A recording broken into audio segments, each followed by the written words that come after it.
Let's bring in our chief White House correspondent, Mary Bruce, our chief Washington correspondent, Jon Karl.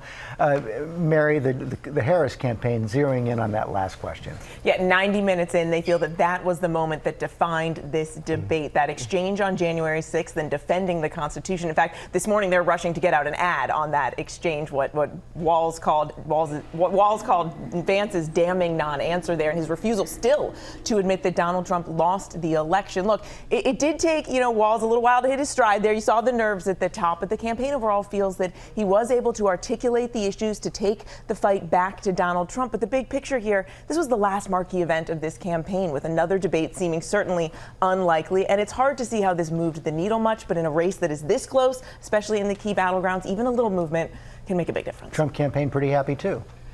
Yeah, I don't know how happy Donald Trump is. By the time the debate was halfway through, he was tweeting about Pete Rose. And I don't know if he likes the fact that this morning people are talking about how good a job that J.D. Vance did in comparison to how Donald Trump did in his debate. Let's face it, Vance looked very reasonable. He looked rational. This was a civil debate in a campaign that has not been civil by any measure.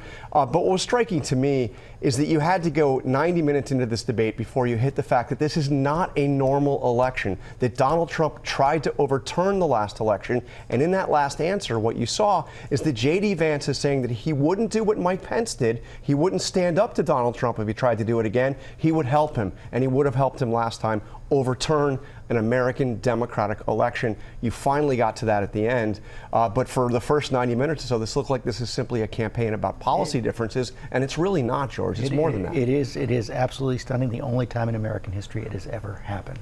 Thank you both very much.